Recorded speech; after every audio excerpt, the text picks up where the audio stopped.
Shqipëria shënon një tjetër hap përpara në procesin e integrimit evropian. Kryeministri Edi Rama njoftoi hapjen e 8 kapitujve të ri në negociatat me Bashkimin Evropian, duke çuar në 24 numrin e kapitujve të hapur nga 35 gjithsej.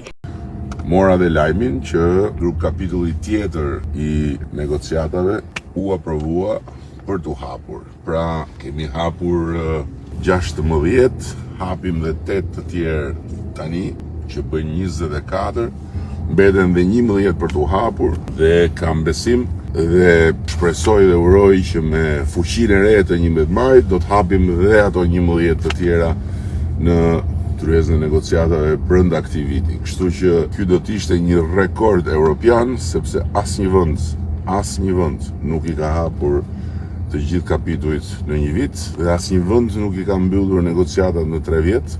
Rama shpreh se nëse ky objektiv realizohet, Shqipëria mund të vendosë një precedent historik në historinë e zgjerimit të Bashkimit Evropian, pasi asnjë vend nuk i ka hapur dhe mbyllur të gjitha kapitujt në një periudhë kaq të shkurtër. Nga foltoria elektorale, ai nuk harroi as votuesit e diasporës, duke i bërë thirrje të dërgojnë votën brenda afatit, që përfundon në 11 maj në orën 19.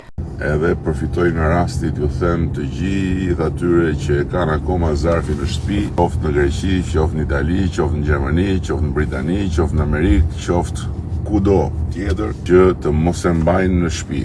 Ta nisin sepse në 11 maj kanë mundësinë të jenë pjesë e këtij takimi të madh me historinë tonë evropiane.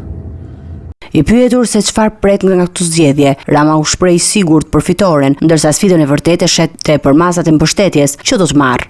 Thot Anes, nuk është pyetja a do fitojmë, pyetja është sa do fitojmë. Se a do fitojmë, nuk është pyetje. Përgjigja është nuk ka diskutim që do fitojmë. Ajo që është pyetja është sa do fitojmë. Çfarë fuqie do të na jap 11 maji? Çfarë fuqie do të na jap populli shqiptar? Çfarë fuqie do të kemi ne në përfaqësimin e Shqipërisë në tryezën e negociatave? Do të jemi thjesht një qeveri me një përfaqësim që buron nga aritmetika, apo do të jemi një përfaqësi me një mbështetje popullore më të madhe se sa kjo që kemi sot? Nëse të gjithë kapitujt hapen dhe mbyllen brenda vitit, Shqipëria mund të përmbyllë negociatat në vitin 2027, duke përmbushur objektiv për anëtarësimin në BE brenda kësaj dekade.